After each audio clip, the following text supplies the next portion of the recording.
Dia Ubaina ada. Ada. Karunisa. Hadir Bapak. Buka videonya. Bapak saya lagi di jalan, lagi di mobil, sambil nyetir. Alah. Pulang kerja, pulang kerja. Iya Pak, saya izin off cam ya Pak. Berarti percuma aja kamu ikutnya. Nadela absen. Muta Mutazila absen.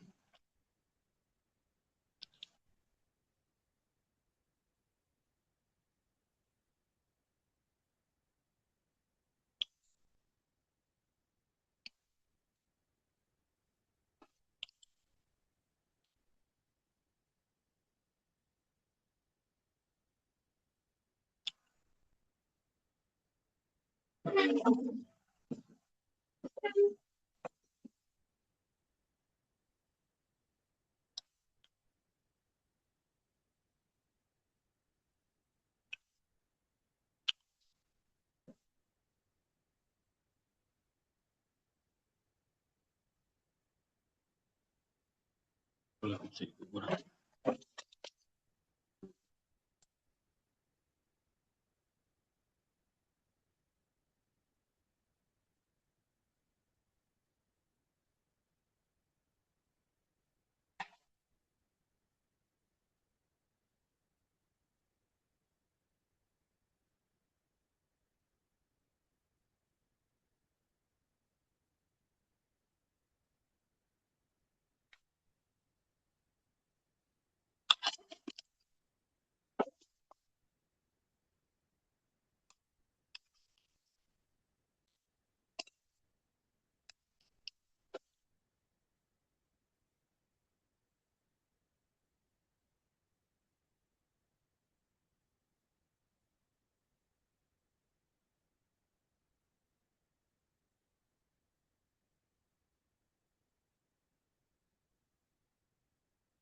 Titik macam titik.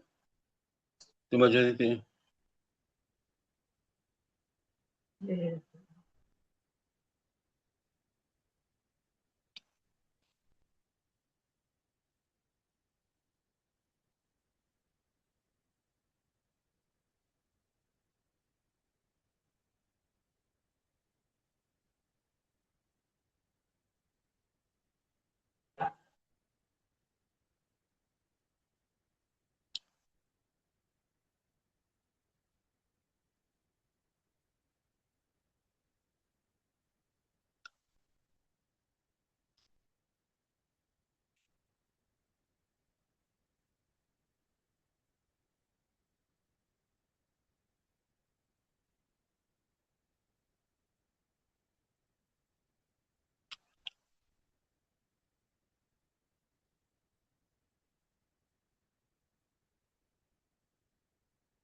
Oke, sekarang kita bahas mengenai apa materi berikutnya ya. Chapter 3 ya. Itu analisis financing activity. Jadi dalam analisis financing activity ini kita mencoba analisis bagaimana akuntansi itu melakukan pencatatan ya. Metode digunakan metode digunakan dalam uh, mengukur nilai, termasuk juga uh, mengelompokkan ya. Itu bagian financing itu adalah bagian pasifai itu. Di sisi utang dan di sisi ekuitas ya. Dan ekuitas. Nah, utang itu kalau dibagi klasifikasi udah dua ya.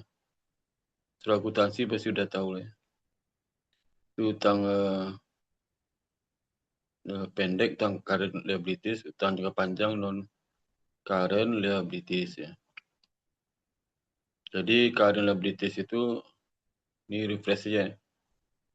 Itu akuntansi itu masukkan hutang dalam kelompok ini apabila kewajiban yang penyelesaiannya memerlukan penggunaan aset lancar atau timbulnya kewajiban lancar. Lainnya dalam waktu 1 tahun siklus operasi manapun lebih lama. Yang mana lebih lama? Kewajiban penyelesaian maksudnya dibayar lah. Kewajiban yang penyelesaiannya dibayarkan memerlukan penggunaan aset lancar atau kewajiban lancar yang timbul karena digunakan untuk lunasi kewajiban jatuh tempo. Selama kurun waktu 1 tahun atau siklus operasi. Lebih panjang. Kalau panjang siklus operasinya cuma 3 bulan, dipakai ketentuan jangka waktunya setahun. Tapi kalau operasinya 1,5 tahun, yang dipakai ukuran periode waktunya lah 1,5 tahun. Kemudian yang kedua adalah kelompok non-current, long term liability. Ini kewajiban yang tidak jatuh tempoh dalam setahun atau siklus operasi yang mana lebih panjang, ya, lebih lama. Jatuh tempoh lebih setahun maksudnya. Ya. Jadi kalau seandainya siklus operasinya 1,5 tahun, dapat ukuran 1,5 tahun, bukan setahun. Jadi jatuh tempoh lebih 1,5 tahun baru masuk hutang jangka panjang. Tapi kalau jatuh tempohnya kurang 1,5 tahun, maka masuk hutang jangka pendek. Itu kalau siklus operasinya 1,5 tahun. Bagaimana kalau siklus operasi 3 bulan? Maka dipakai lebih panjang adalah setahun. Maka jangka waktunya setahun. Jadi kalau umur hutang itu jatuh tempoh kurang setahun, masuk hutang lancar. Jatuh tempohnya lebih setahun, masuk hutang jangka panjang. Ya. Jangka panjang. Coba saya mau tanya nih. Mau tanya, aduh ya, bentar. Ini, ya. Nadilia Okta ya. Apa ukuran dari hutang jangka pendek itu? Jangka pendek itu apa? Atau di sini ada definisinya, kamu lihat di tampilan itu. Jadi tampilan itu ada hutang jangka pendek ini. Kalau hutang jangka pendek itu jangka waktu 1 tahun 5 bulan, sedangkan siklus operasinya 1 tahun 6 bulan, itu hutang itu masuk hutang lancar atau hutang jangka panjang. Ini langsung saya masukin nilai ini. Databelnya. Siapa nama si Nadilie Okta ya. Okta sebentar nih ya. Saya bikin dulu masukin di tabel nih. Okta ya. Okta ya. Nadilie Okta.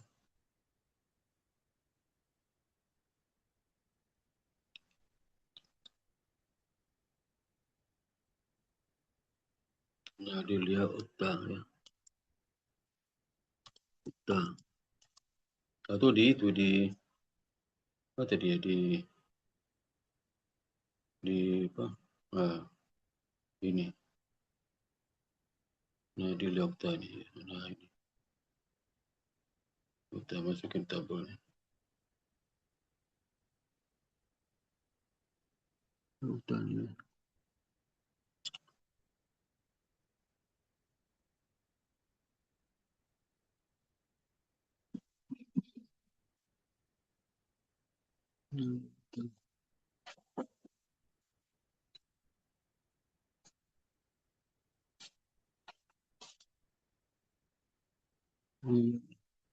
Ini pertemuan berapa? 2 ya? 3. Ini 1, 2, 3. Okta itu apa? Apa itu ya? Nggak jawab ya, berarti nilai 0. Kemudian siapa itu?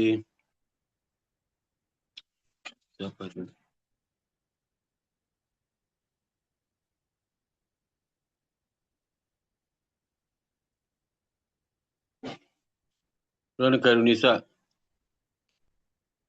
itu kalau siklus operasinya 1,5 tahun, ada utang umurnya 13 bulan, itu masuk utang lancar atau utang jangka panjang? Indonesia,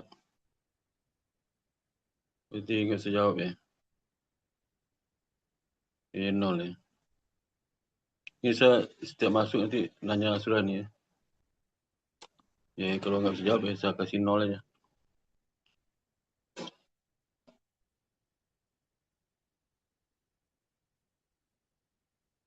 Apa nama itu? Indonesia itu. Bapak, maaf, tadi suara Bapak nggak kedengeran. Bapak lagi manggil saya ya, Pak?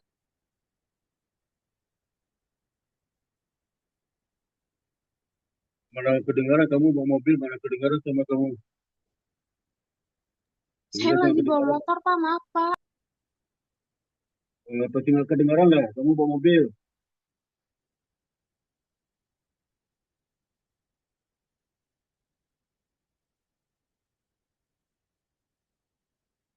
Oke, saya teruskan ya.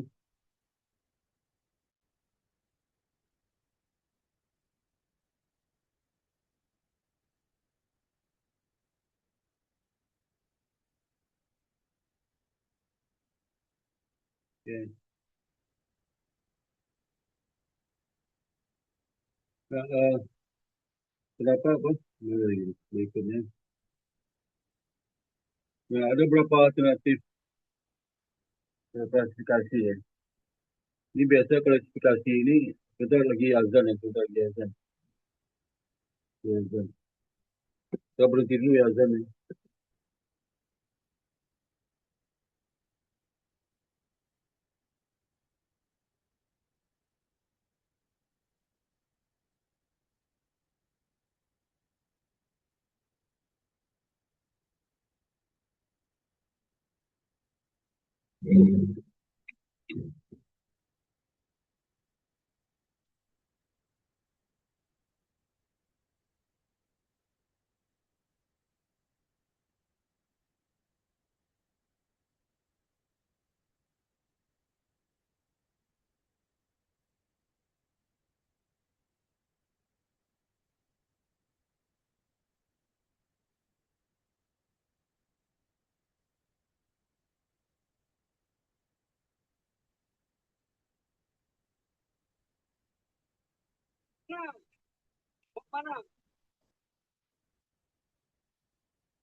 Ya,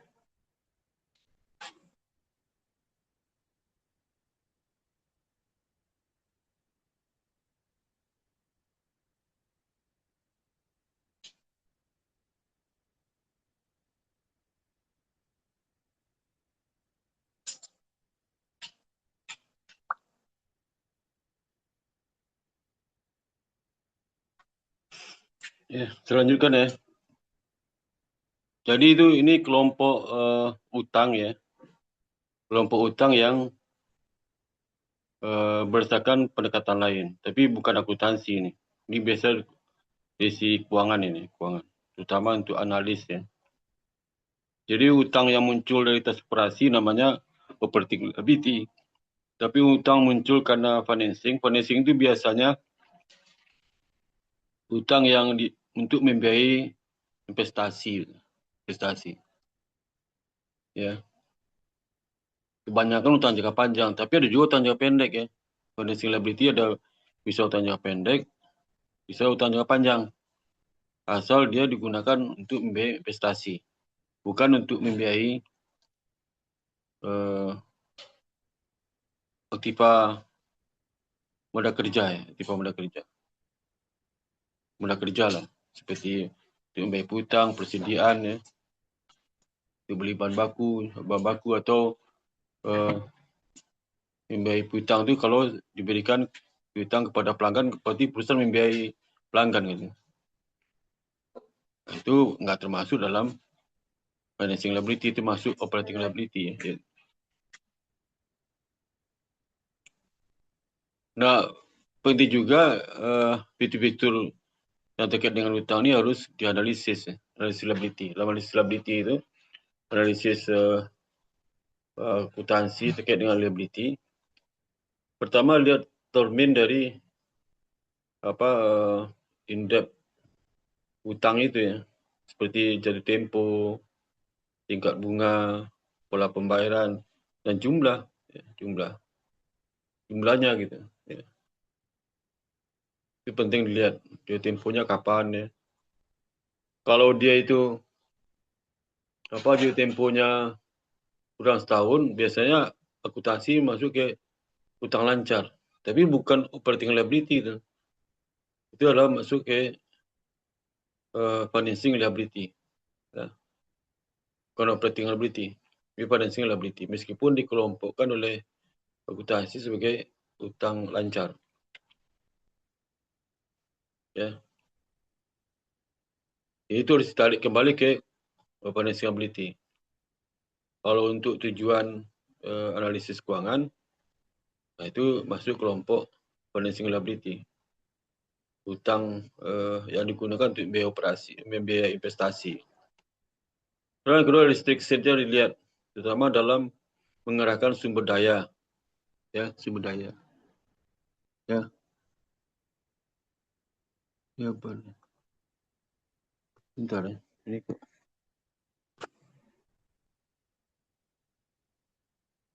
Ya.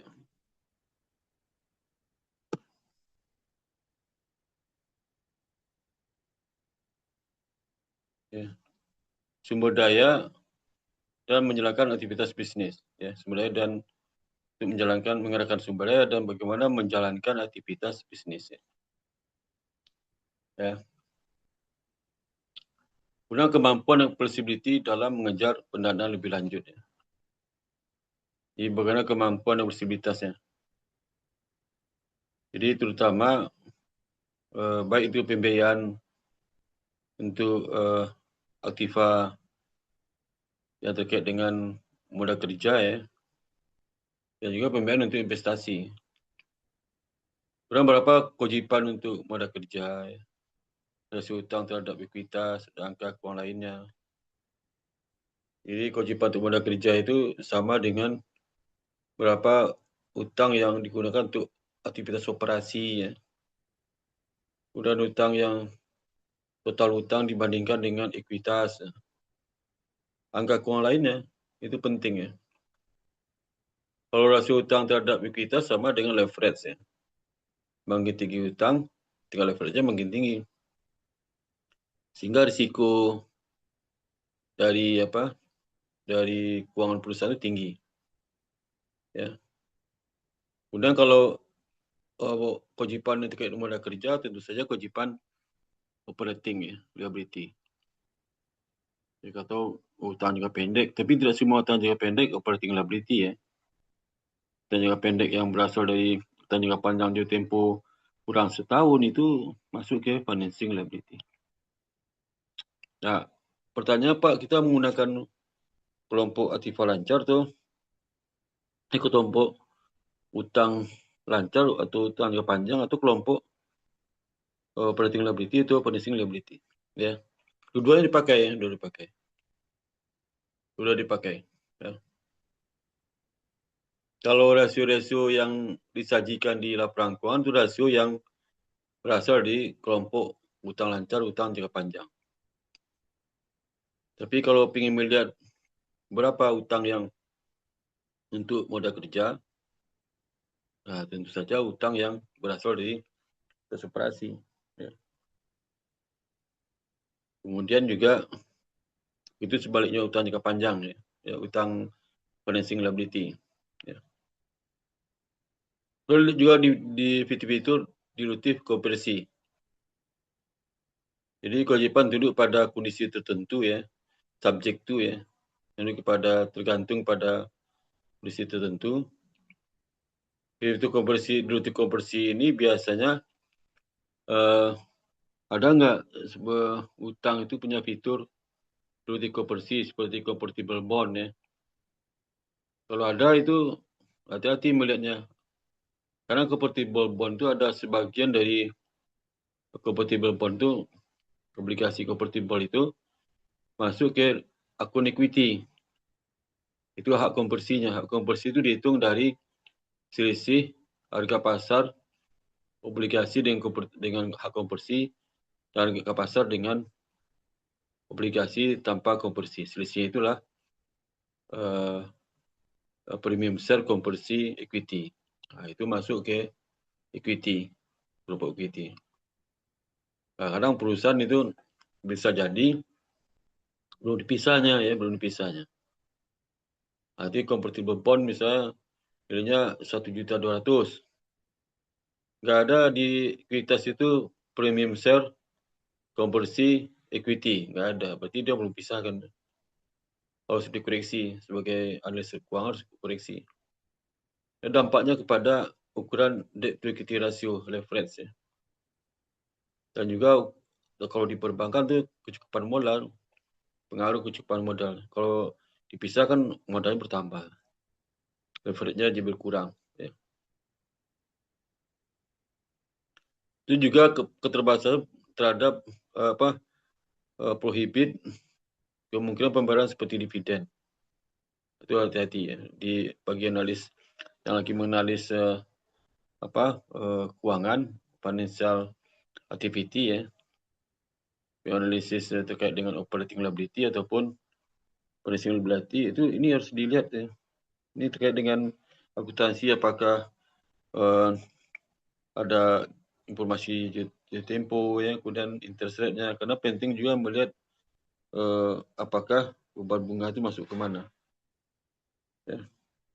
Juga dividen itu seperti pola pembayaran. Ya. Nanti berdampak dengan cara mengklasifikasikan hutang lancar sama hutang jangka panjang. Bisa angkanya berubah sehingga rasio-rasio terkait dengan leverage itu jadi berbeda. Ya.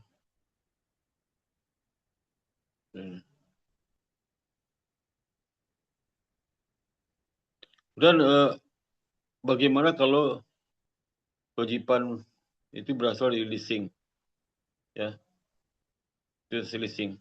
Ini bukan ada utang leasing. Utang leasing kalau itu dia sisi lesi ya. Jadi perusahaan yang kita bahas ini sisi lesi. Kalau kita bahas utang, ada utang leasing berarti itu dia menyewa ke pihak lessor ya. Ya. Jadi lease itu adalah perjanjian kontraktual antara pemberi sewa dengan penyewa.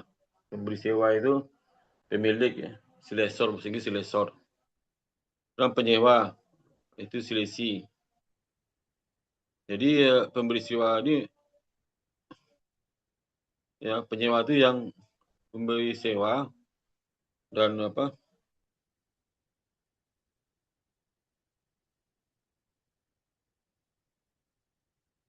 pemberi sewa dan lesor dan lesi ya. Di mana si lesor memberikan hak kepada si lesi. Dia menggunakan aset ya, selama waktu tertentu. Nanti si lesi punya kewajiban membayar sewa. Sewa itu sebesar minimum lease payment. Itu membayar sewa minimum dari penyewa kepada pemberi sewa. Dari lesi ke si lesor. Sesuai kontrak leasing. Sewa itu leasing ya. Dia ada sewa leasing misalnya sempat jangka panjang 5 tahun umurnya. Setahun ya.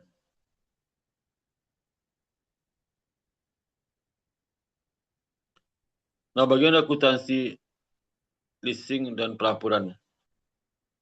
Jadi harus tahu ya apa digunakan akuntansinya. Karena di situ tahu itu utang leasing itu di mana asalnya nih. Apakah dia pantas jadi utang lancar atau utang jangka panjang.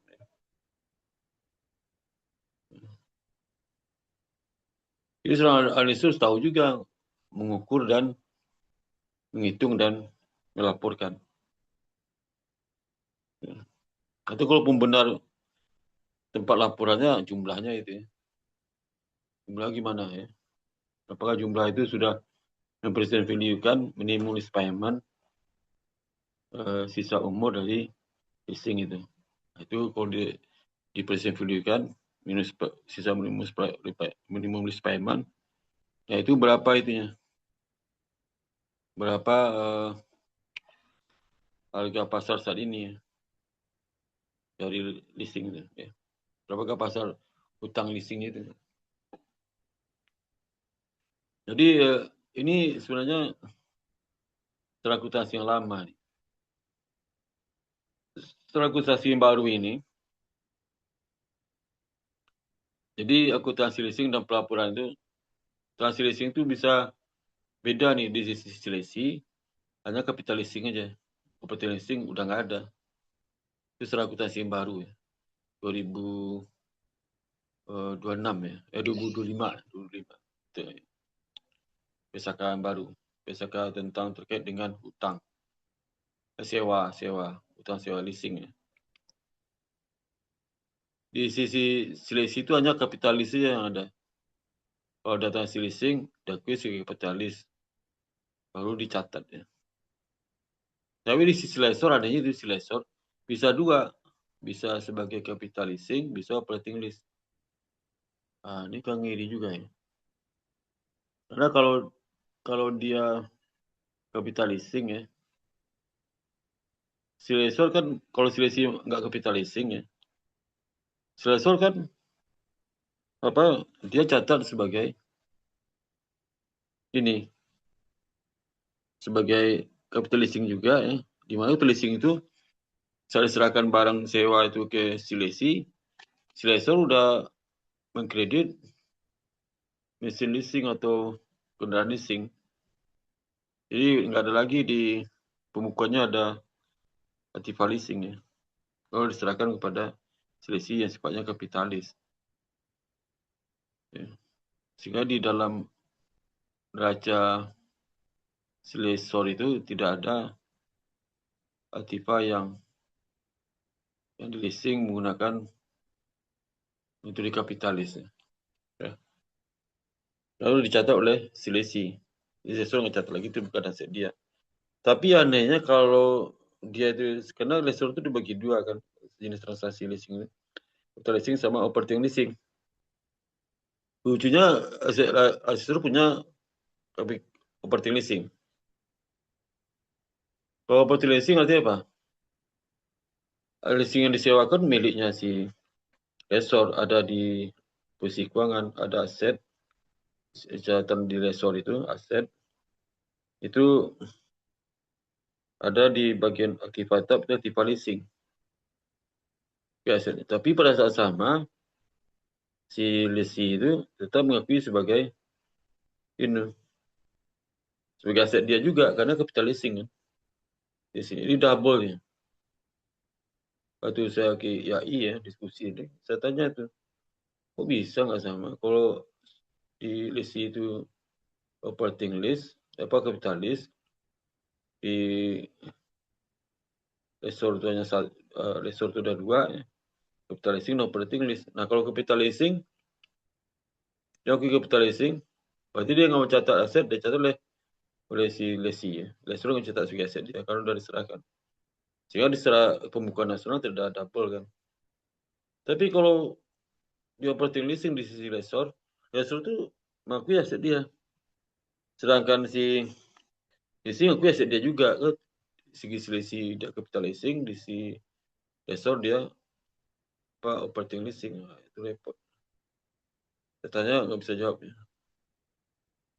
Ya, belum ada jawaban. Dia bilang kalau susah jawabnya pakai aja yang standar yang lama. Ya. Untuk poin itu aja. Ya mungkin ya sama. Yang bukan gaduh ini banyak nanya tuh. Nah itu masih aneh. Jadi di sekonting di sisi lessor 2, sisi lessee cuma 1 aja capital leasing. Ya. Nah bagaimana ungkapan transaksi leasing dan bagaimana balance sheet dari financing. Ya. Leasing disclosure tadi belum disclose Pak. Itu jumlah sisa minimalis payment per tahun, sisa umur dari leasing itu ditampilkan. Ya. Berapa beban sewa untuk setiap prodi. Laporan laba rugi dilaporkan. Berapa beban sewa diakui di laba rugi ya. Beban sewa berapa? Ya baru bisa sewanya 1 juta. 1 juta mungkin termasuk biaya perawatan dari gedung itu. Ini nggak boleh lagi beban semua. Ya. Nah kalau balance sheet financing itu hal ini terjadi ketika penyewa menyusun perjanjian sewa. Sehingga dicatat sebagai sewa operasi. Kalau karakteristiknya, ini lama nih, selisih itu nggak boleh operating lease harus semua dalam bentuk apa sih sebilang ya? Bentuk apa? Menggunakan metode ini. Capital leasing ya. Capital lease ya. Itu maksudnya. Apa dampak discounting terhadap laporan keuangan? Laporan keuangan. Ada dampak di leasing itu. Pertama dampaknya adalah dampak operating leasing versus capital lease. Pertama dampak operasi meremeh. Pak, operasi tidak masukkan kewajiban. Meningkatkan rasio stabilitas seperti rasio hutang terhadap ekuitas. Rasio kalau dia kapitalis ya, kapitalis. Ini segi selisih. Stabilitas. Ya. Utangnya masuk utang masuk kelompok utang gitu. Ya. Kalau di itu dia apa? Dikurangi berubah juga analisis efeknya. Kalau operating list itu mengabaikan aset ya. Ini mengabaikan kewajiban, mengabaikan aset. Dapat meningkatkan rasio pengembalian investasi. Ya. Mengabaikan aset. Dia tidak mengakui aset. Dari sisi leasing yang mengakui aset ya, terkait dengan operating list. Ya. Kalau aset nggak diakui ya, mengabaikan aset, berarti kan asetnya kurang. Ya. Kalau kurang kan aset kecil kan. Kalau ditunggu rasio RA jadi kecil ya. Itu risikonya kalau metode yang capital leasing di leasing. Itu metode operating leasing di leasing. Jadi sewa operasi itu menunda pengakuan biaya, melebih-lebihkan pendapatan di awal masa sewa. dan mengabaikan pendapatan di akhir masa sewa. Ya.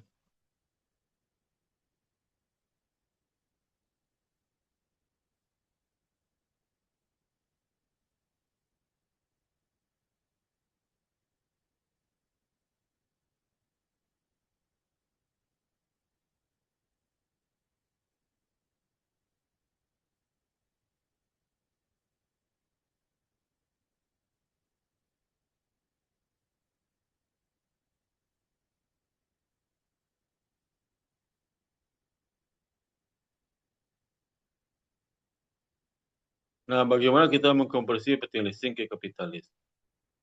Ini kalau dulu, sekarang nggak ada lagi karena semua hasil leasing itu di sisi lesi itu kapitalis semua ya, kapitalis semua. Ya. Kecuali di sisi lesor. Ini kan yang dibahas di sisi lesi nih, ya, lesi. Misalnya list obligation, berarti sisi lesi itu. Kalau di sisi lesor mana ada list obligation? Nama list list receivable, hutang leasing. Hutang leasing. Ya.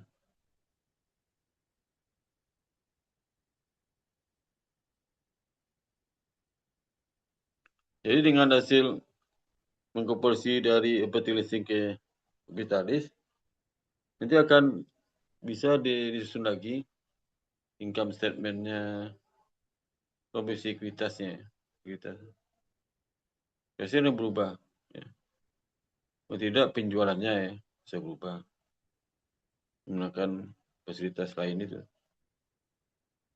Kemudian operating expense ya. Mungkin sebelum di konversi, setelah konversi sama. Ya. Yang beda itu penjualannya. Apalagi itu. Operating income ya, karena penjualannya nggak beda sih, penjualan expense nggak beda sebelum konversi, setelah konversi. Apa yang beda itu? Ya. Yang beda operating expense.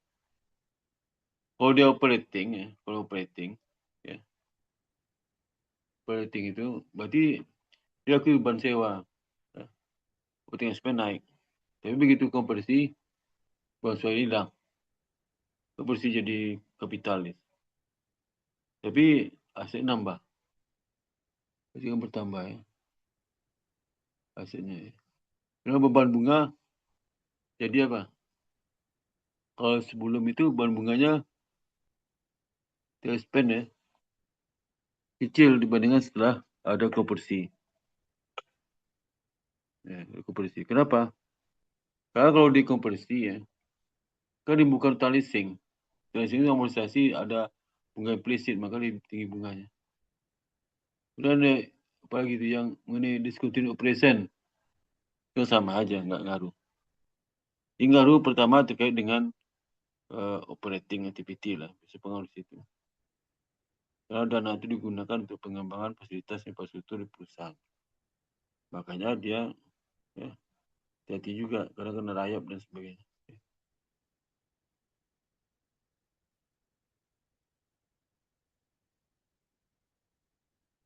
Nah, bagaimana merecasting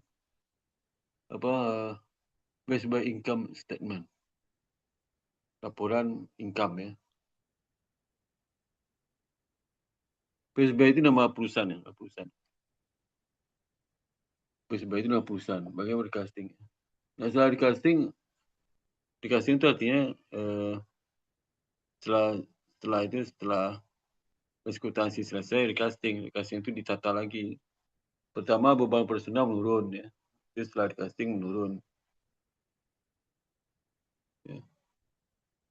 Karena ada penghapusan bersewa, beban sewa jadi hilang. Kenapa? Dia masuk ke tipe tetap lesi itu. Jadi tetap lesi nggak ada beban sewa lagi, ada muncul penyusutan. Ya. Realisasi nambah. Sesuatu itu berdasar naik. Jumlah pasti beda sama, beda jumlahnya. Kemudian laba bunga meningkat sebesar 153 juta menjadi 201 juta. Jumlah bukan tingkat bunganya, jumlah bunga meningkat. Ya. Kenapa meningkat? Karena ada pengakuan utang leasing ya, neraca. Ini dari tidak diakui jadi diakui. Jadi si gitu.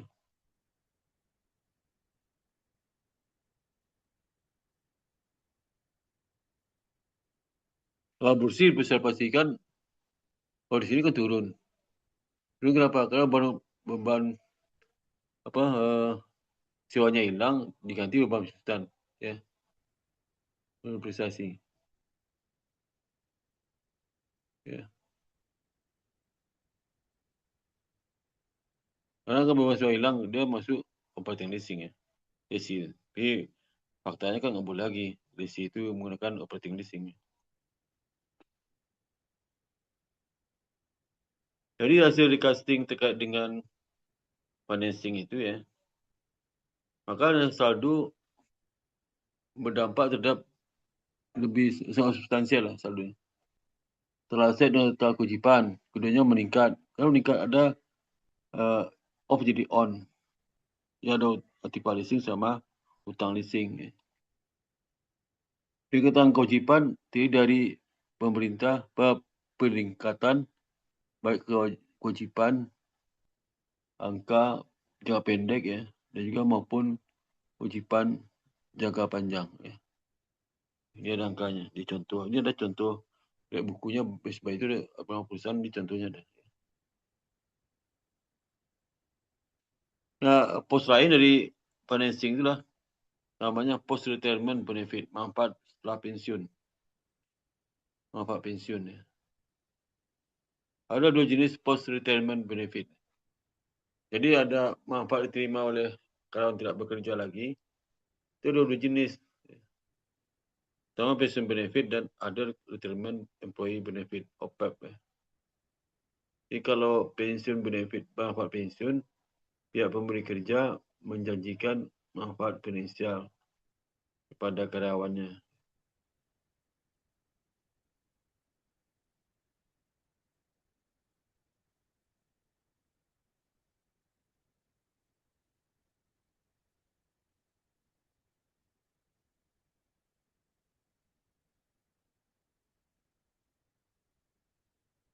Nah, kalau ada post retirement benefit, employee benefit, OPEB, itu manfaatnya non pensiun, biasanya non moneter yang disediakan oleh perusahaan setelah pensiun. Misalnya biaya perawatan kesehatan, klinik, asuransi gratis, ya. Kemudian apa mengkapasitas infrastruktur terkait dengan para pensiunan itu. Ya. Kemudian memberikan dia modal. Ya. Tapi di kwitansi kalau pensiun benefit itu yang bekerja menjanjikan manfaat pensiun. Ada pensiun betul sebulan tuh per bulan. Kalau ada post retirement yang lainnya selain dari kompensasi pensiun, itu bisa juga perusahaan itu menghilangkan atau menimbulkan baru. Ya. Jadi totalkan jumlahnya dapat total dari pensiun benefit.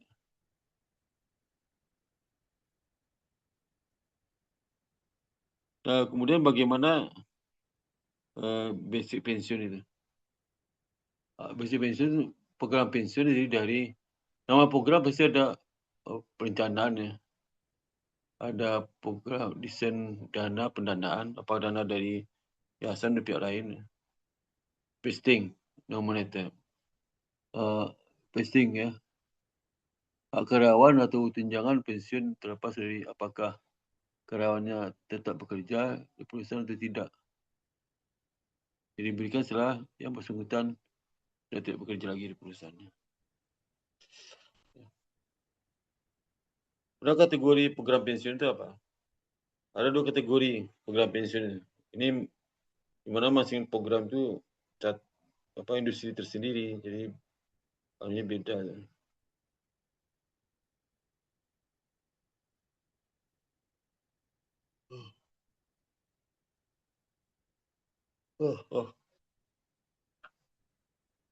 Ada dua jenis program pensiun, dua kategori. Pertama, defined benefit. Yang kedua, defined contribution plan atau apa plan di belakang. Misal ada benefit plan, define contribution plan. Kalau yang define benefit, rencana menentukan jumlah tunjangan pensiun yang dijanjikan oleh pemberi kerja kepada putra para pensiunan pemberi kerja dan itu menunggu setiap karyawan itu.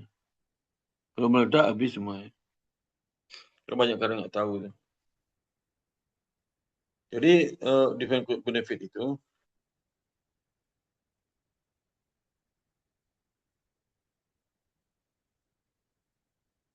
ada diberikan pensiun diberikan tiap tahun pada saat dia nggak pensiun lagi. Itu angka sudah bisa tentukan. Sekarang ini bisa tentukan. Mengambil silakan di present value kan. Angka bulat misalnya sudah 2 tahun bekerja. Ya. Terus sangon ya. Misal di bawah batu-batu, penggunaan batu-batu diuruk ya. Nah, itu kan menyebabkan apa? Manfaatnya.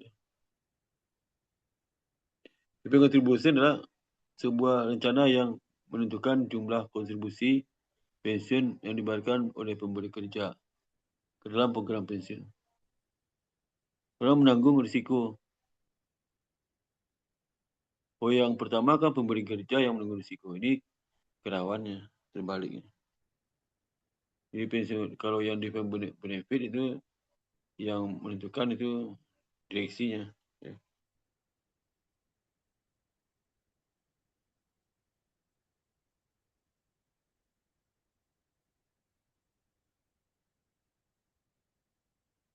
Nah,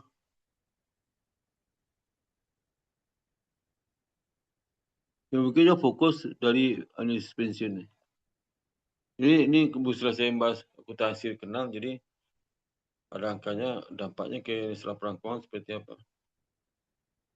Jadi define benefit plan penjelasan satu ya. Merupakan bagian terbesar dari rencana pensiun dan jadi fokus analisis mengingat implikasinya terhadap kinerja perusahaan dan berisiko dan masa depan juga tinggi. Ya.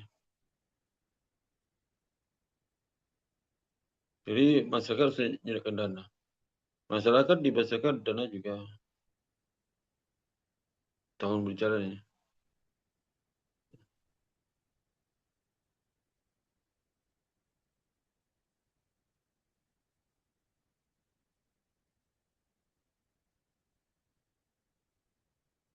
Ngantuk ya.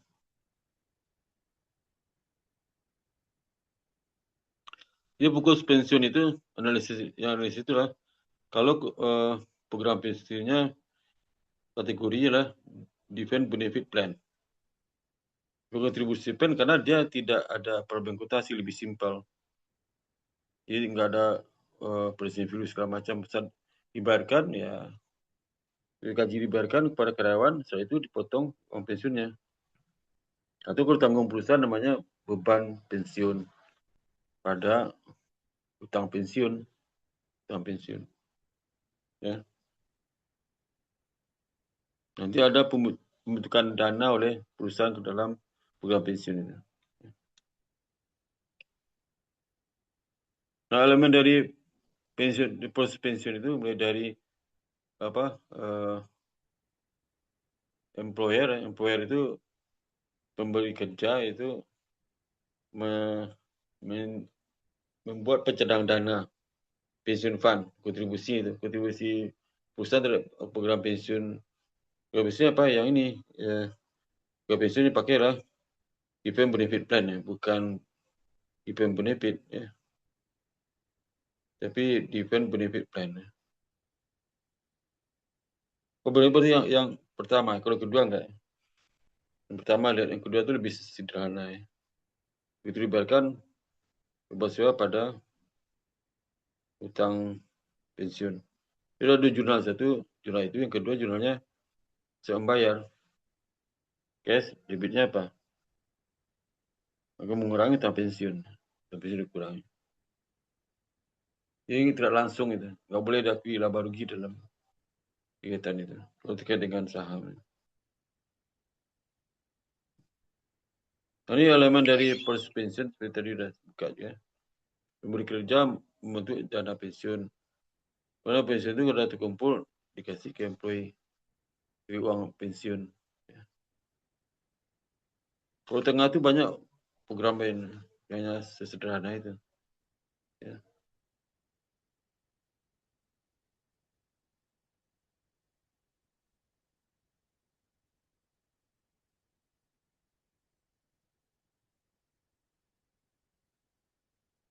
Nah, ilustrasi dari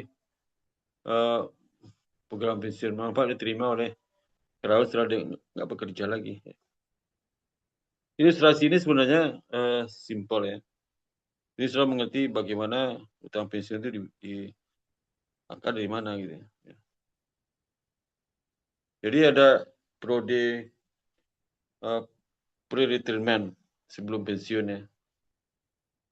Kemudian saat pensiun, kalau yang datar itu kotak datar segi segi 4 itu pada saat karyawan sudah pensiun, dia sudah menikmati hasil pensiun. Kalau kotak yang terakhir itu yang apa namanya kotak ini? Apa namanya? Belah ketupat itu, kan belah ketupat. Ya. Itu benefitnya. Kalau sebagai kontribusinya. Benefitnya apa? Benefitnya ya memberikan uang pensiun kepada karyawan. Kontribusi apa? Bentuk pembentukan cadangan dana pensiun. Jadi kalau pensiun sudah ada dana standby bank. Kecuali bank itu dirampok ya.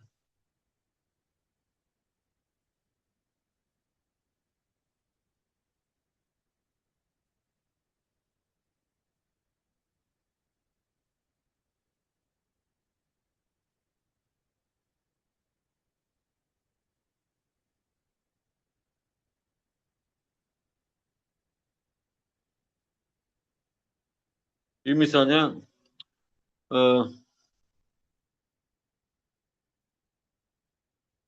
kontribusi per tahun itu kontribusi dari perusahaan-perusahaan mencerahkan dana untuk program pensiun per tahun itu 4942. Saat dia selama bekerja 15 tahun, maka dibentuklah uang pensiun. Sudah dua sumber dari gaji karyawan, udah di perusahaan. Ya, perusahaan. Hasil 15 tahun dikumpullah dananya. Kalau dia per tahunnya selama 15 tahun, hitung aja berapa telah kumpul. Ya, 5.000 euro. Dikali 10, kemudian kan 10 tahun. Ya. Berapa gaji? Kalau gaji gajinya 100 juta, per tahun 1 M. Ya.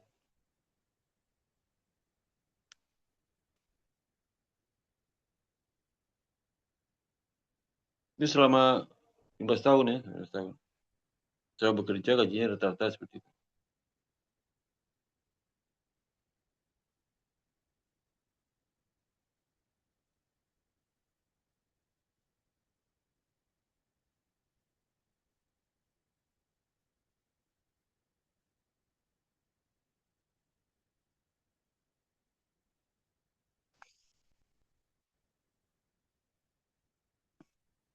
Nah, dana 4.942 saat kalau yang batas yang sebelah kiri ketupat setengah itu sama kotak itu di antara itu menggambarkan dana yang terkumpul 4942. Ya. Nah, itu saat dia pensiun ya. 15 tahun bekerja, pas waktu bekerja dia pensiun. Pensiun ya. Maka uang pensiun di present value kan tuh uang pensiun itu dari mulai terakhir pensiun sampai saat ini. Kita berada di sini nih, kita dikasih tahu sini antara pre-retirement terus pertemuan antara pembatas dari retirement sama pre-retirement. Ya. Itu 134.200 itu nilainya dari mana? Dari mana tuh? Ya.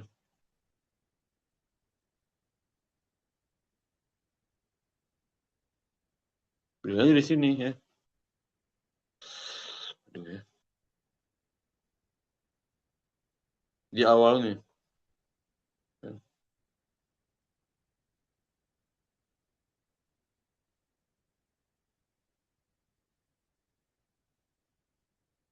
Di ruang 4942 itu ya.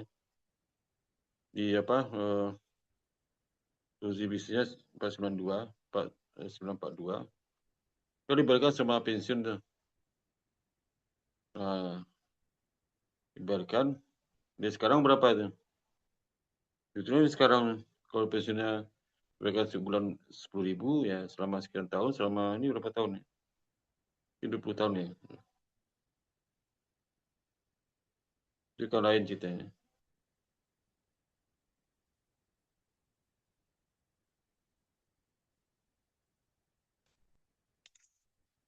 Ini 2 kali presiden periode. Pertama benefit ya.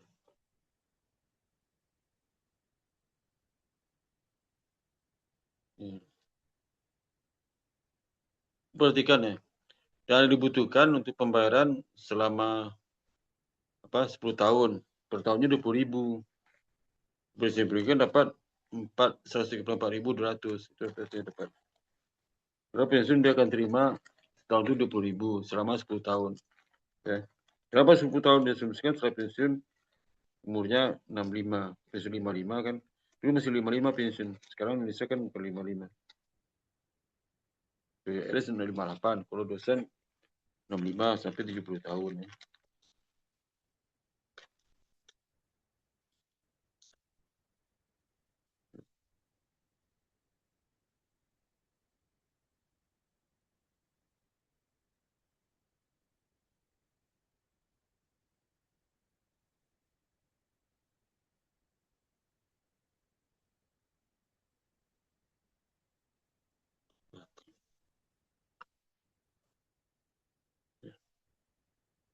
Jadi ya benefit yang diterima 20.000 ini ya selama gimana nih? Retirement sebelum pensiun 15 tahun. Selama 10 tahun ya. Maka di presiden value kan dapat 134 2.000 ya. Nah, masa pensiun itu Oke, dengan pensiun obligation ini berapa?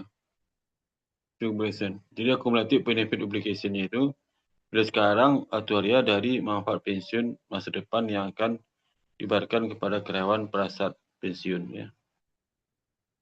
Pensiun.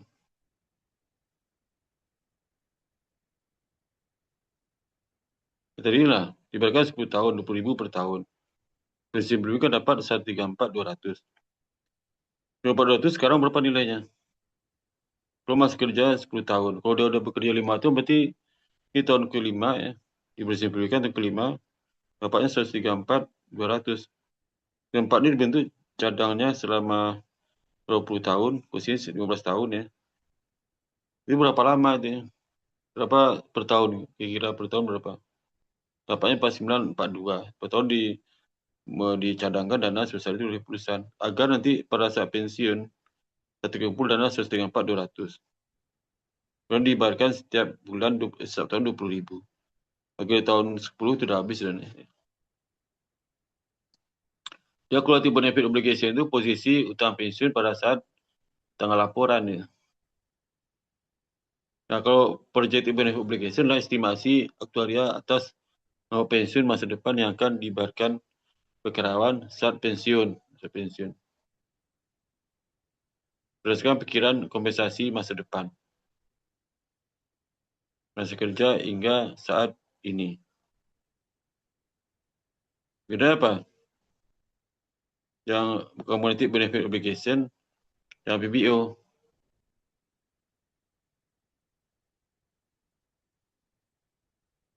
Jadi estimasi aktuaria atas material pensiun masa depan. Kalau yang PBO nilai sekarang, aktuaria dari manfaat pensiun. Ya.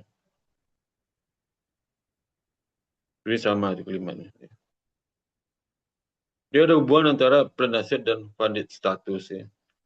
Kalau perusahaan mengadakan program pensiun ya, maka program pensiun itu nanti ada pengakuan penasihat itu aset pensiun dan pendanaan status pendanaannya. Pendanaan itu adalah kalau seandainya aset pensiun usia akhir tahun 2025 10 juta. Tapi berapa? 10 juta ya misal aset pensiunnya. Tapi funded statusnya tapi beban pensiunnya, utang pensiunnya berapa? Utang pensiunnya 100. Kalau dia aset pensiunnya 100 juta, beban pensiun 120 juta, statusnya negatif. Artinya utang pensiun lebih besar pada aset pensiun. Minimal sama harusnya. Jadi artinya apa? Ada sebagian dana pensiun diputarkan itu mengalami kerugian. Sehingga asetnya melorot, aset pensiun melorot. Dan itu indikasikan dari kerugian sehingga ada minus jumlah pensiun jumlah ya, berapa jumlah saldonya sih. Ya.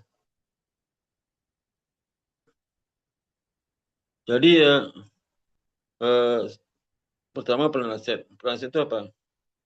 Dana yang disumbangkan ke dalam rencana tersebut ya disebut aset.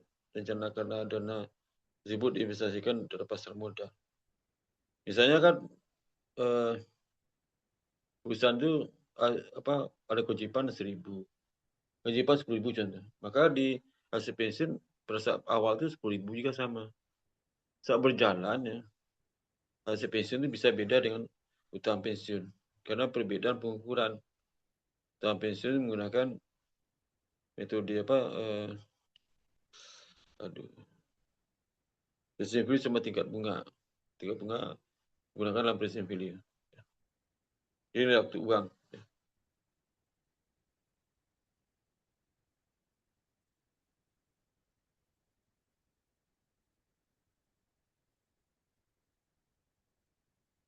Bisa nggak pegang aset itu berkecil pada utang? Bisa aja kalau aset pensiun diinvestasikan untuk resultas yang tidak menguntungkan. Mengalami kerugian ya. Jadi aset pensiun itu aset pensiun menurut utang pensiun mungkin menurut kecuali ada adjust tertentu kondisi luar biasa baru. Tapi kalau aset pensiun kan tergantung cuaca atau kesibukan ya. Nggak ada pelindungan tuh ya kalau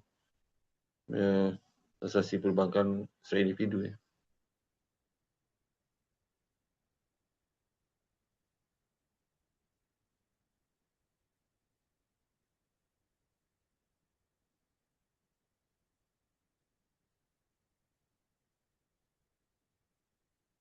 Nomor satu itu dari program itu selisih antara aset pensiun dengan utang pensiun. PBO itu utang pensiun. Kalau PBO lebih besar pada utang pensiun, pada status negatif. Kalau aset pensiun lebih besar pada PBO, pada statusnya positif. Jadi kalau sebagai peserta pensiun, kalau lihatnya pada status negatif, artinya apa? Kalau semua uang pensiun dibagikan, nggak ada duitnya. Perusahaan nggak punya duit. Ada sebagian bisa bayar, sebagian nggak. Tapi kalau asetnya itu nggak mengalami kenaikan ya, sama dengan utang ya, udah 10 tahun sama jumlah, berarti itu kan nggak ada pengaruh. Ya. Paling anaknya memberikan informasi yang untuk meredam dari anaknya itu ya.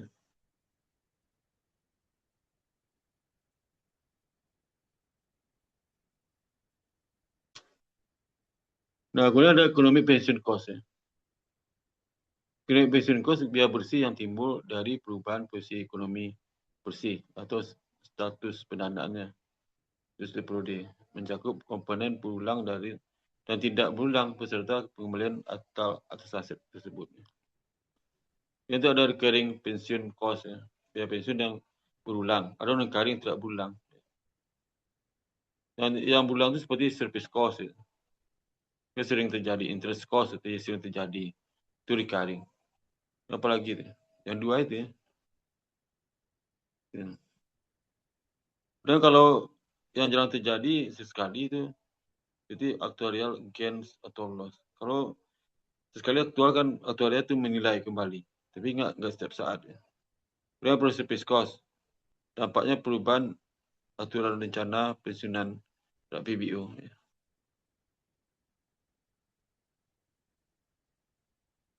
Nah, bagaimana hasil analisis dari utang pensiun dan hasil pensiun ini terhadap return on plan asset? Bagaimana return on plan asset? Return dari aset pensiun ini. Return itu akan mengurangi beban pensiun dari si perusahaan. Ya. Jadi kalau jadi return, contoh misalnya aset pensiun dalam bentuk investasi pada saham ya. Contoh seperti banyak sekali program pensiun seperti itu. Nah, berapa itunya return program pensiunnya? Jika bunga obligasi dikali dengan dana diserahkan oleh pemilik yang ini. Saya lupa saya. Ya. Nah, itu pandit status. Itu return on plan asset pengaruh. Ya. Bisa lagi return on plan asset itu adalah rugi malah ya. Ya asetnya tadinya 100 jadi 80, rugi 20. Ya. 20 dibagi dengan aset pensiun 2%. Ya.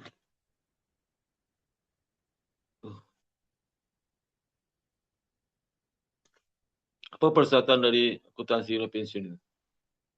Dijelaskan pada kerangka dasar IPSS 87. Di dalam akuntansi ada juga akuntansi pensiun. Ya. Pengakuan status dari posisi keuangan Brandseed. Ya. Jadi pengakuan status pendanaan rencana pensiun. Pendanaan jadi pensiun plan, pegang pensiun pada neraca. Status itu dicantumkan di neraca, nggak boleh status misal status dari funded status. Ini kan status perencanaan itu funded status plan ya. Itu program pensiun sebenarnya seperti apa? Sebenarnya apakah naik itu turun nih? Nah, aset dan kewajiban pensiun saling disentralkan, dinetralkan sebagai status pendanaan daripada dilaporkan secara terpisah. Ya. Jadi kalau yang terpisah itu masing-masing nggak boleh disatukan. Dapat liability bersih itu aja nggak boleh. Saya satu. Ini akuntansi terkait dengan leasing ya. Utang dan sebagainya satu. Itu maksudnya. Nah, perusahaan tidak melaporkan status pendanaan rencana pensiun ya sebagai pos terpisah pada neraca, melainkan dimasukkan dalam berbagai aset dan kewajiban. Ya. Itu secara akuntansi nggak boleh ya. Harus dipisah ya. Kalau dimasukkan ke masing-masing aset tetap yang selain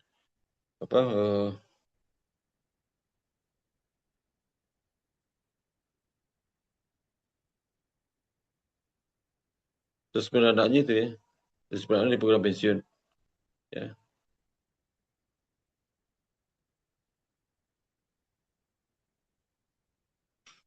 Kemudian pengakuan pensiun kos gimana? Biaya pensiun yang diakui termasuk dalam laba bersih.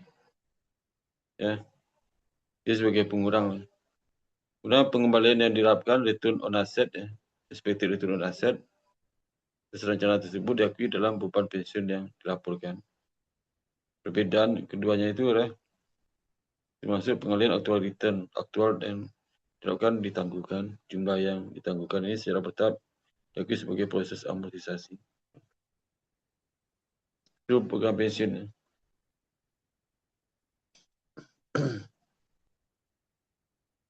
Jadi biaya pensiun cost periodik bersih mencakup biaya kelayanan, biaya bunga, berhasil, amortisasi.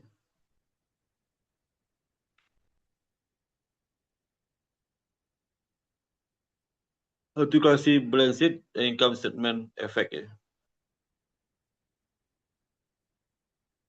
Jadi penangguhan bersih untuk periode tersebut termasuk dalam pendapatan komprehensif lain. Itu perlu disebut.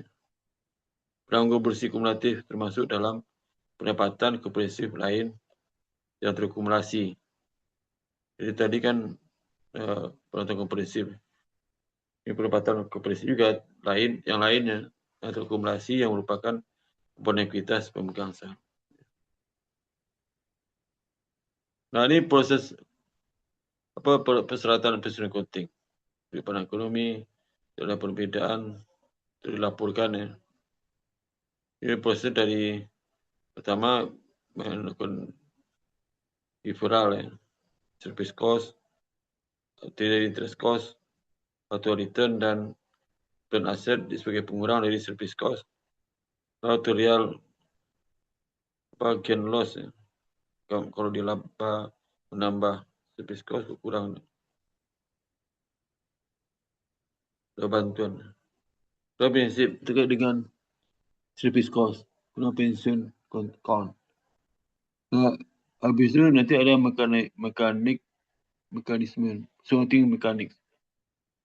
Yang amortisasi jumlah yang teramortisasi ke depan ya dari sebelumnya, untuk akumulasi tahun sebelumnya, diakui sebagai recovery income. Kemudian deferral tax, deferral for the years ya. Dan juga amortisasi for the years closing balance ya. Nanti setelah itu terkait dengan service cost ya. Autorisasi service cost ini sebetulnya juga sebagai karena ada service cost. Masukkan unsur amortisasi ke dalam service cost ya. Untuk net gain loss atau prior service cost.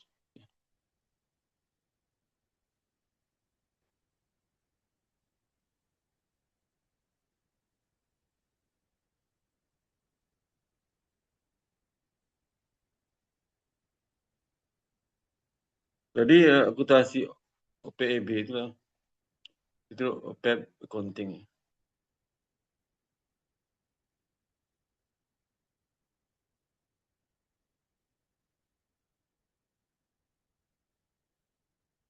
Di OPEB itu diakui ketika terjadi, bukan ketika benar-benar dibayar. Ini kan sifatnya accrual ya. Nah, aset pensiun, jadi plan aset di OPBF itu diimbangi dengan kewajiban OPEB. Dan pengembalian dari aset ini diimbangi dengan biayanya. Ya. Itu kontrolnya. Jadi keuntungan dan kerugian aktuaria, biaya kekayaan sebelumnya dan kelebihan pengembalian aktual atas pengembalian yang diharapkan.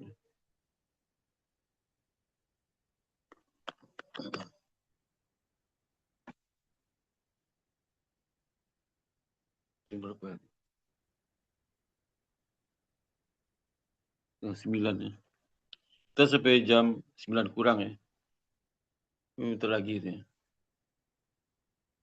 Akumulatif PBO akumulatif post-retirement benefit obligation. Itu kewajiban dari OPBF dari pemberi kerja. Kalau expected post-retirement benefit obligation PBO itu present value dari pembayaran OPBF ke depan dikaitkan dengan karyawannya. Ini saya sudah pada neraca OPEB accounting total employee expected post-retirement benefit obligation. Lokasikan atas masa kerja yang diharapkan karena di perusahaan. Kewajiban profesional disebut kewajiban manfaat pasca pensiun terakumulasi PBO. Diakui pada neraca. PBO adalah kebagian dari PBO yang diperoleh di masa kerja karyawan. Asas penerapan PBO adalah selisih antara PBO dan nilai wajar aset. Juga untuk memenuhi kewajiban ini. Ini pengakuan PEB cost ya. PEB cost diakui net income termasuk dalam komponen ini service cost. Jadi ada di breakdown ada service cost, ada interest cost, expected return, implied asset, amortisasi dari net gain atau loss, amortisasi dari CP sebelumnya. Ya. Isi dari OPBF. Jadi OPBF itu adalah matrikulasi neraca ya, dan net income. Jadi sama seperti pensiun, biar manfaat pasca pensiun bersih yang diharuskan tidak akan terselas dengan perubahan aset pendanaan. Penangguhan bersih selama 1 tahun termasuk dalam pendapatan komprehensif. Di tahun tersebut penangguhan bersih kualitatif kumulatif termasuk dalam pendapatan komprehensif lainnya yang terkumulasi. Yang analisis, bagaimana analisis positive benefit? Kalau semuanya sudah diidentifikasi mengenai cara mengukurnya, kemudian pelaporan dan klasifikasinya, itu bukan bisa di adjustment terkait dengan uang pensiun itu. Readjustment. Ya.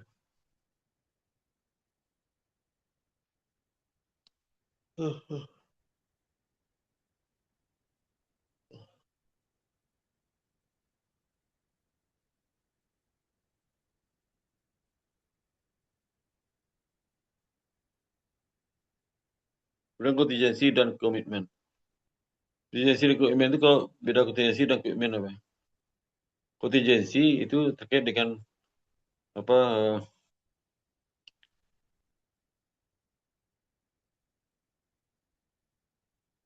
kontrak sebelumnya ya, yang menimbulkan kemungkinan kontingen itu jadi aset atau jadi hutang. Ini potensi kerugian lah dan keuntungan yang penjelasannya bergantung pada satu atau lebih peristiwa di masa depan. Ya. Liability itu kontingensi dengan potential claim atau sumber daya. Ini kontingensi yang berpotensi jadi hutang kewajiban. Jadi untuk mencatat kewajiban dan kerugian kontingensi itu, dua kriteria kemungkinan besar, yaitu suatu aset akan mengalami penurunan nilai atau suatu kewajiban akan timbul. Boleh diakui, tapi belum, kalau jelas biasanya nggak diakui. Kemudian jumlah kerugian itu secara reasonable bisa diestimasi. Untuk menutup contingent liability, di mana diharuskan untuk paling tidak alasan yang bisa terima possibility of incurrence. Jadi aset biasa contingent yang berpotensi jadi aset kemudian hari.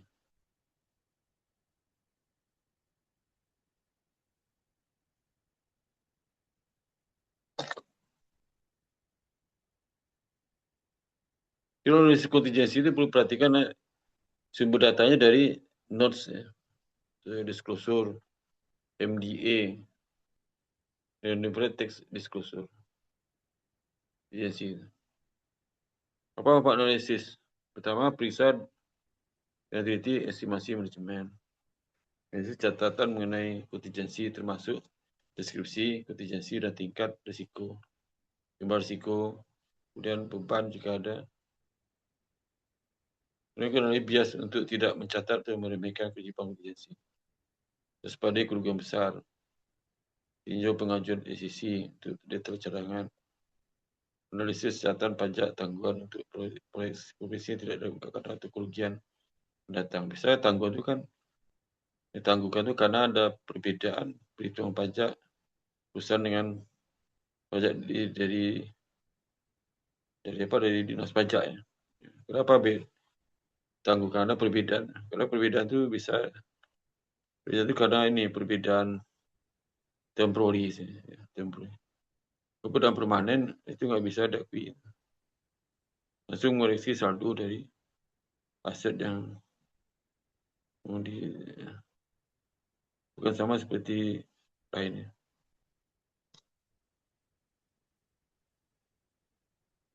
Dan ada juga basic of balance sheet financing. Jadi dalam pembiayaan itu ada balance sheet financing. Jadi merupakan kewajiban keuangan yang nggak dicatat. Jadi balance sheet itu ada transaksi perusahaan tapi belum pengaruhi aset, belum pengaruhi hutang. Tapi dia berpotensi jadi aset, potensi hutang. Itu balancing. Motivasi apa? Itu dapatkan to keep deep on. Jadi itu dapatkan hutang di neraca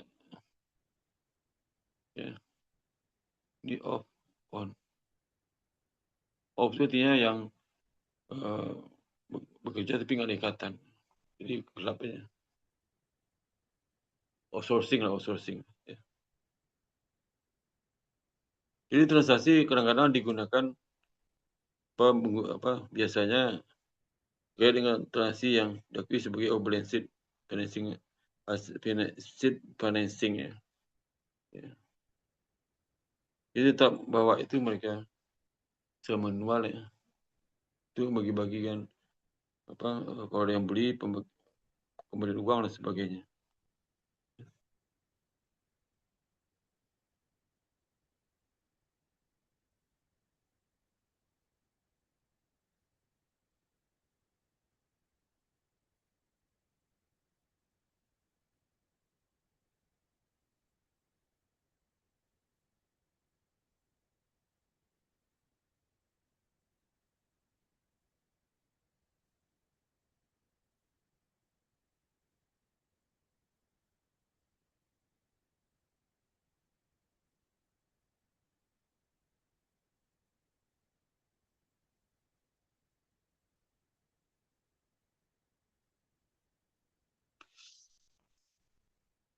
Ini beberapa transaksi yang kadang-kadang menggunakan off-balance sheet financing. Seperti leasing itu off-balance sheet karena tidak mengakui aset dan utang leasing. Jadi sekarang kan nggak ada lagi transaksi baru, semua capital leasing semua. Kita melalui kesepakatan, kalau perusahaan setuju untuk menjalankan lebih baik melalui proses fasilitas processing mereka. Ya. Dan juga seperti misalnya take or pay arrangement, di mana perusahaan menjamin untuk membayar barang apakah diperlukan atau tidak. Ya. Kemudian certain joint venture dan limited partnership, product financing arrangement, di mana perusahaan menjual dan setuju untuk repurchase kembali dan inventory-nya kembali. Atau jaminan untuk harga jual ya. Dan juga sales. Ini biasanya ini derivatif ya. Orang menjual piutang dengan recourse. Ini anjak piutang. Ya piutang. Ya.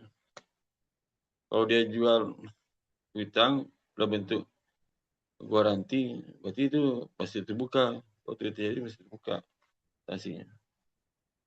Orang menjual piutang sebagai backup dari hutang telah terjual atau publik ya. Outstanding loan commitment. Ya. Ini sebuah balance sheet. Sebuah data di disclosure, kemudian dari MDA dan dari SEC filing. Pesertaan di posisi Pak PAM. Perusahaan dulu mendiskus di laporan keuangannya terkait transaksi balance sheet itu pertama tempat, kontrak, dan jumlah nominalnya.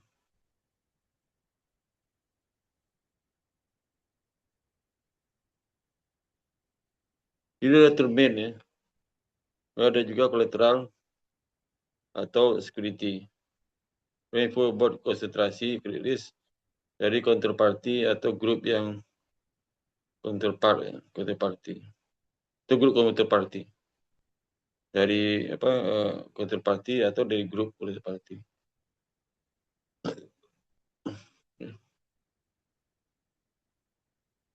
Ini bisa di close ya terkait dengan balance sheet. Nah, manfaat bagi analis apa? Organisasi manajemen mengkomunikasikan dalam press release ya, konferen urusan dengan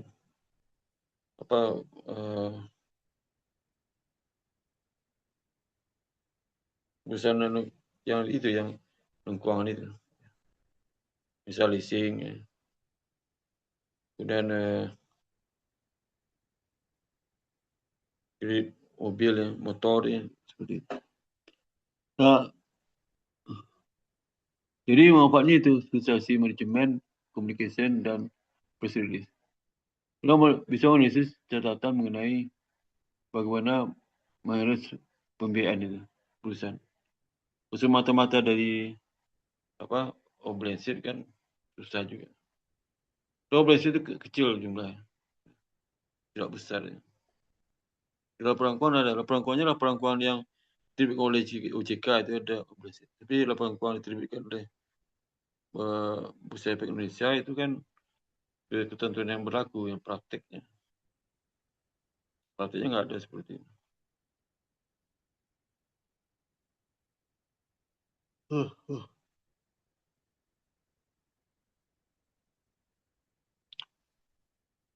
Saya hancur malam ini susah banget ngantuk. Aduh.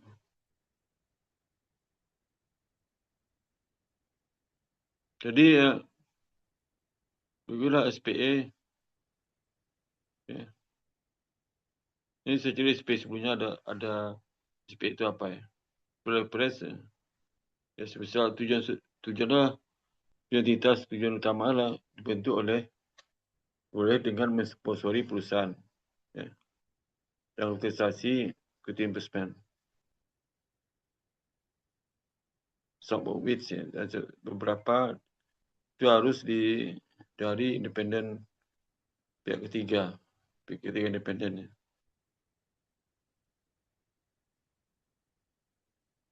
Di level SPE itu dalam investment equity investment yang pinjaman dari credit market dan purchase earning asset from atau sponsoring company. Karena cash flow dari earning aset, jadi aset yang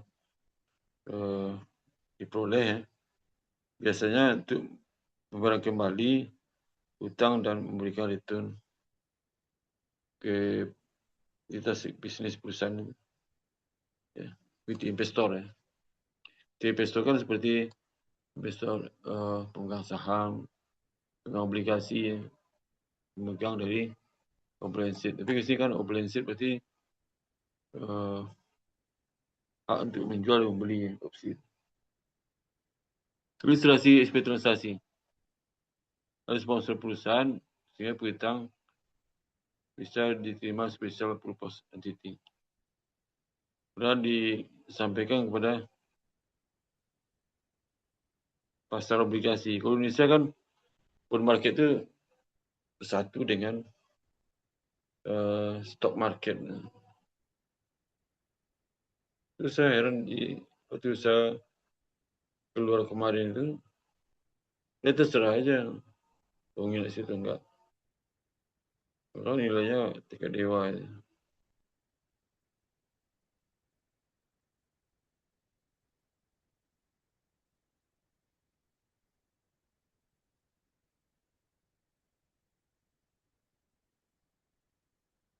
Benefit dari SPE itu, dari obligation financing itu.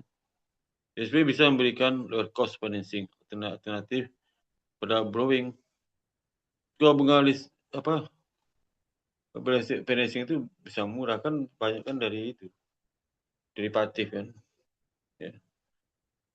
Jadi berdasarkan present GP, so long as SPI sebetulnya lebih tepat, dengan tepat SPI itu dihitung untuk sebagai entitas terpisah dan tidak konsolidasi dengan sponsoring ke perusahaan sponsornya. Kalau nggak tak fair ya. Kemudian soal equity, ya. Ini tentang equity yang terakhir. Equity itu mengacu pemilik, ya, hak pemilik shareholder, bahkan dari investor ya, investor saham ya. Jadi mengacu ke pemilik shareholder financing, shareholder equity ini biasanya karakteristiknya termasuk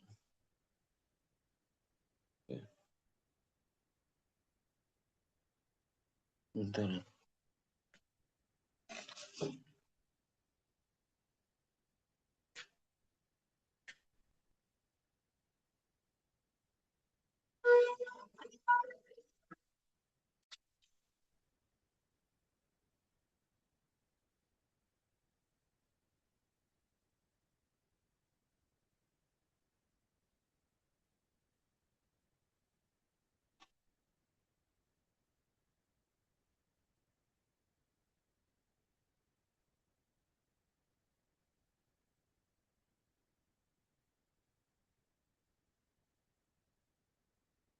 Intinya si analis itu mengecek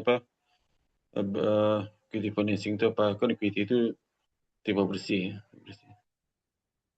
Dalam analisis equity itu perlu termasuk dalam analisis equity lah karakteristik ya, termasuklah klasifikasinya, perbedaan sumber equity. Kan equity itu diklasifikasi dengan sumber modal dari pemegang saham, berbentuk kapital, sumber modal berasal dari hasil operasi, akumulasi operasi, return earning, sumber modal dari donasi, dan sumber modal yang bisa berkurang adanya treasury, ada dividen, regulasi pembatasan legal terhadap distribusi equity. Equity itulah bentuk dividen dan enggak distribusi legal. Karena untuk suatu negara itu kalau sudah punya perusahaan di luar negeri, karena dividen itu dibatasi, nggak bisa semua dividen. Itu menghindari capital flow lari keluar lagi. Ya. Di review estetiknya itu. Kemudian ada self assessment, assessing term dan profesi. Potensial equity diterbitkan. Kemudian equity class. Pada capital stock ada return earning. Nah, pelaporan equity saham itu sumber yang bikin dia naik itu ini. Penerbitan saham ke polisi, hutang ke saham biasa, ke polisi saham istimewa ke saham biasa, penerbitan saham karena ada stock dividen dan split ya. Dan isu terkait dengan stok akuisisi dan merger, kemudian isu terkait dengan stock option dan pengeluaran exercise. Dan sumber turunannya apa? Pembelian, retirement stok, jadi treasury share, dan stok buyback ya, reverse stock split ya. Kontribusi di kapital itu biasanya paying kapital ya. Ya, ini komponennya. Kalau ada treasury stock ya, ini sebagai pengurang dari equity ya. Ada juga yang reverse stock saham istimewa. Saham istimewa ini jarang ya. Jarang kalau saya lihat di emiten kan 180. Saham istimewa paling 3 emiten juga. Di 180, ini jarang. Dari sini ada. Common stock itu semua pabrik itu adalah saham biasa. Itu yang diperdagangkan pasar modal. Kemudian kalau returning perlu lihat apa? Returning itu kan akumulasi hasil operasi selama sejak berawal berdiri sampai sekarang, kemudian bagian dividen. Ya. Nah, dividen itu ada kalau dibagi dividen berarti dalam bentuk bisa cash dividen. Itunya per lembar saham itu berapa dapat cash dividen. Kemudian stok dividen, social dividen saham ya. Nah, untuk kemudian ada lagi adjustment periode sebelumnya.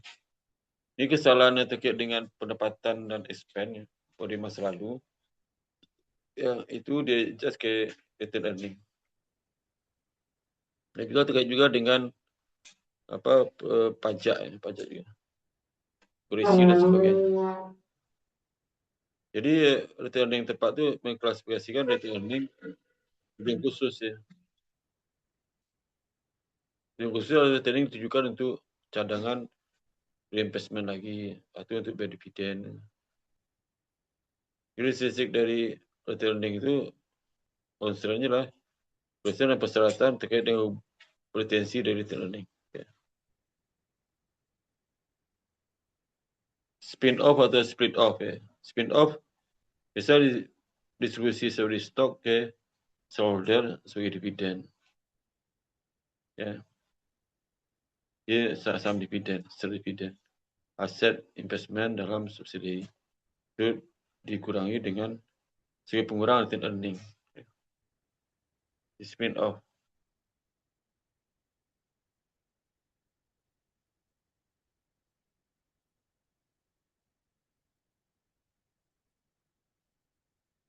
Jadi subsidi stok itu subsidiary stok ya. Jadi daripada shoulder. Nah, split off dah pisah ya. Jadi pertukaran subsidi stok dimiliki oleh perusahaan atas saham perusahaan yang dimilikinya. Itu split off ya. Split off itu bisa seperti misalnya tadinya dia milik pemerintah. Di split off jadi milik grup ya. Ya. Jadi yang terkait ini pergantian dari pemiliknya pemerintah sekarang pemilik grup. Ya. Grup. Itu yang dapat saya sampaikan. Ya.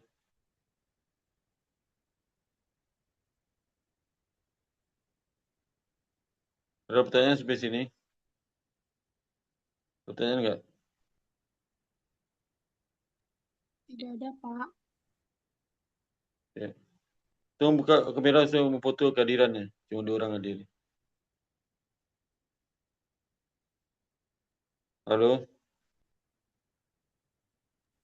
Iya, Pak, sebentar.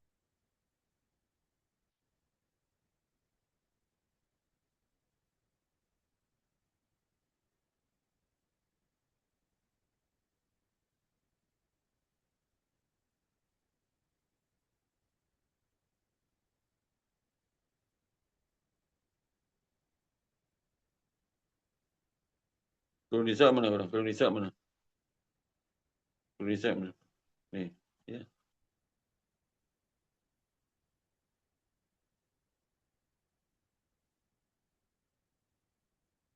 Ini grup ini.